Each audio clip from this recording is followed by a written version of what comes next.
Think about it. You can look at any business, and if you want to know what shifts a business, what shifts your life, there's one force: decision making. Decision making is the force that shapes destiny, personal, corporate, business destiny. How many of you can think of decisions that you made years ago, 1 or 2 decisions, 5, 10, 15 years ago, that decision, you may not have realized it at the time, but that decision was one of the most important decisions of your life. If you'd made a different decision there, you've gone a different direction, your life would be completely different today. Who can relate to this in your life? Say I. The secret then is getting darn good at making more effective decisions. Now, by the way, are we always going to make the right decision, yes or no? Absolutely not, no way in a million years.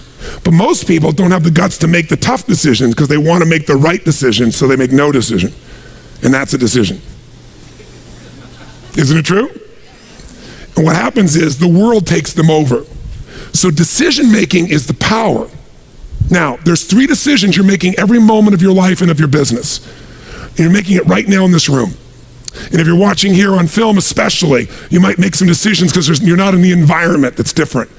But the first decision you're making every moment of your life that affects your life and business is, what are you going to focus on? Because whatever you focus on, you're going to feel. So as a business owner, every employee you have each day comes in and they make decisions about what to focus on. Some people focus on their own needs, some people focus on the customer's needs. Is that going to change the quality of what your business does? How it does, yes or no? A little or completely? Completely. Because some people focus on what they can't control every day. Can you predict, if you're focusing every day on what you can't control, how you're going to feel about your life or your business? You're going to be overwhelmed, you're going to be depressed, you're going to be frustrated. Right now, you're deciding what to focus on. You can be focusing on, okay, we're getting into it now. I got the energy, now we're going to get into the meat of this. You're right, all business is decision making. Better decisions, better life. Or you could be saying, wow, my neighbor smells after all that jumping up and down. Notice that focus, right? Whatever you focus on, you're going to experience though, true? Now, some people make a decision and then they focus on the decision about how it didn't work out versus what they learned. Because there are going to be plenty of decisions that don't work out. In fact, probably if we were honest, most of us forget them. And most of our decisions aren't necessarily the right decisions if we make gutsy ones. But the ultimate decision is the ability to choose again. So focus is a decision. It's happening right now. It's happening in your business. But here's what we're looking for. There's a pattern of focus. At some stages in business, as you're going to learn today, the focus of the entrepreneur in the business is increasing sales. And they increase sales, and when they're successful, they eventually fail. Because their sales are increasing, but what's not? Someone tell me, what's not? Profits. Some people are totally focused on profits. Can you make any company profitable, yes or no? Sure you can. Cut enough stuff, you can make any company profitable for a while. A day, a week, a month, a year, a decade. True? At different stages in a business, you must change your focus. There's a life cycle to a business. If you're going to make effective decisions, you got to know where you are on that life cycle. You make decisions differently for a teenager than a toddler, than a grown adult, don't you? Same thing's true in a business, in your life. So if you're going to control your life, the way you take control is by making new choices. If you don't like how things are, what do you got to do? Change it. And to change it, you have to make a decision. And by the way, leaders make decisions. That's what makes somebody a leader. They have the guts to make the most difficult decision nobody else has the guts to make. And they know they're going to be wrong. But if they're wrong, what will they do? They'll know what they want, they see it's not working, and they'll do what? Change it, which means they'll make another decision, do something new, and see if it works. That's the essence of how we grow. So first decision controls your life is focus. Lots of patterns. Some people focus on what they can control, some focus on what they can't control. Some focus on customers, as I said, some focus on themselves. If you've made this whole business about meeting your needs, you can run a successful business, but it'll be a job. Because you'll never be able to sell it. Because if it's just meeting your needs, it's not a system. It demands your attention, your connection. It's giving what you want. But ultimately, it's not going to give somebody else what they want, so you can't sell it. If you can't sell your business, if you don't have an exit strategy, you have a job. I don't care how successful the business is. That doesn't mean you have to sell the business. But one of the most important decisions you make in business is, ultimately, if I was going to sell this, if I chose to, I have to know who would I sell this to so that I have long-term value, not just an income along the way. I have this critical mass hit. I get a multiple of my business. And most people don't have a clear exit strategy. They think I'll come up with that someday. You got to start with that end in mind. That's got to be part of your focus if you're going to be successful in your business. I can remember a gentleman who built CAA in Hollywood. It was the largest, most successful agency, right? Michael Ovitz, remember that name? He put together Nike and Coca-Cola and these billion-dollar deals. And eventually, Mike Ovitz went to go sell that business. He never thought through an exit strategy, and he got almost nothing for it. Because the laws prevented him from selling it to a studio. He had to sell it to some of his employees for pennies on its real value. Now, Mike found a way to make money later on in another place off of Disney. But the bottom line is, the guy didn't have an exit strategy. Even though it was brilliant, made lots of money, in the end didn't get the value. Focus. Your first decision is, what are you going to focus on? Second decision, the minute you focus on something, you're going to feel it. So if you focus on, oh my God, the economy's coming apart. My industry's, people are not buying my product or service. They're shutting it down. Consumers are not spending the money. Is that going to affect your state? Yes or no? Now, should you lie to yourself and just pretend there aren't challenges? No. But you're going to have to focus instead on, what am I going to do? What's the need that's still there? In any marketplace, there's always still people buying. I've seen it throughout the years. Even in some simple little business, let's say you're a realtor. You have your own little real estate office, or you kind of your own salesperson. You got a couple people that work with you that help you leverage yourself. Something that simple. I remember years ago, I met a woman named Marty Rodriguez. She's from the town I grew up in. She came to one of my seminars, and then she would be sitting in the front row, and in a year, I may have done 25 seminars. She was probably at 10 of them, same seminar, in the front row. This is a woman who was the #1 real estate agent for Century 21 in the free world. 9 out of 11 years. I watched her in good times make money, in the worst times make money. A few years ago, she sold more real estate in the city she's from than the entire multiple listing service of other agents combined. One person. Now she built it into a business. She's got a whole team that runs it, but it's still her. She built the brand.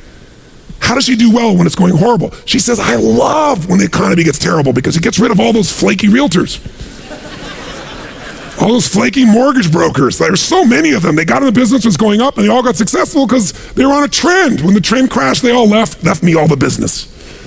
She loves these times. But the reason is her focus is different. Does that make sense? Completely different focus. So when you're focusing, you got to decide what I'm going to focus on. But as soon as you focus on something, even if it's not true, you're going to feel it. So if you think someone tells you, someone screwed you over, they took advantage of you, and you're like, what? And you're all upset, and you picture it in your mind, and now you're angry. And then later you go to confront this person and you find out it wasn't true. Who's ever had something like this happen and felt like an idiot? Raise your hand and say I. But when you focus on it, does it control you? Do you feel it? Yes or no? So just write focus equals feeling. Whatever you focus on, you're going to feel. And as a leader, you're going to have to manage those feelings. And you're going to do it by managing your focus. By the way, if you're going to lead other people, do you have to create a focus for the company, for the organization to be successful? Yes or no? You got to find yourself, what are people focusing on? It's affecting all the decisions in the company. So as soon as you focus on it, finally get to decision number 2.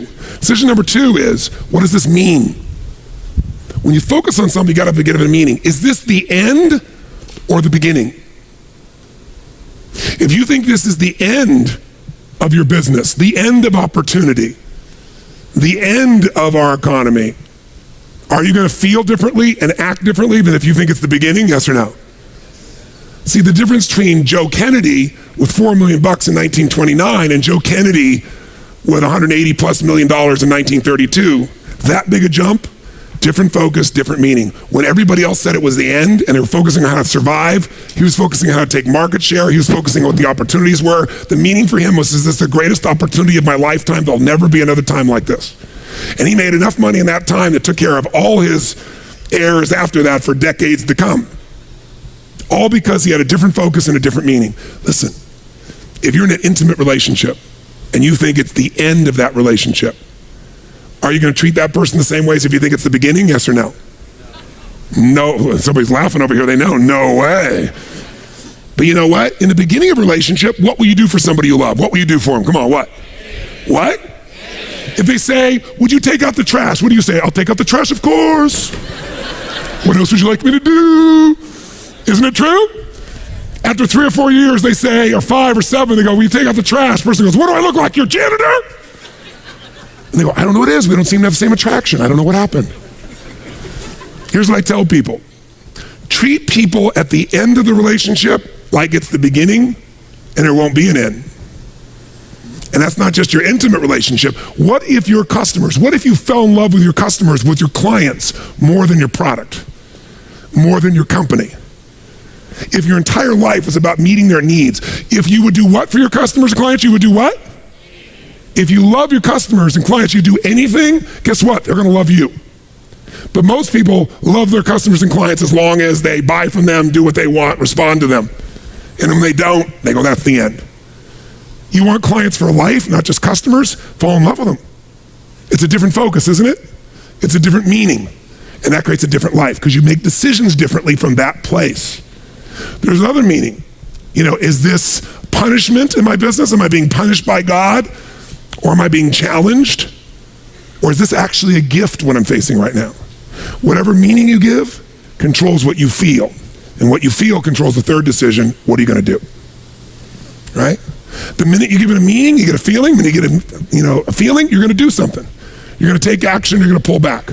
A whole economy is driven by this. People start focusing on, oh my God, maybe this is going to go on forever. Maybe I'm not going to get what I need. This might be the end of the way things are. I better pull in my reins. I better not spend this money. I better not take any action. And it becomes a self-fulfilling prophecy. How many know what I'm talking about here? Yeah. So decision-making is your power. You want to change your business? Think about whatever's changed your business in the past. I guarantee you what's changed your business is some decisions you made.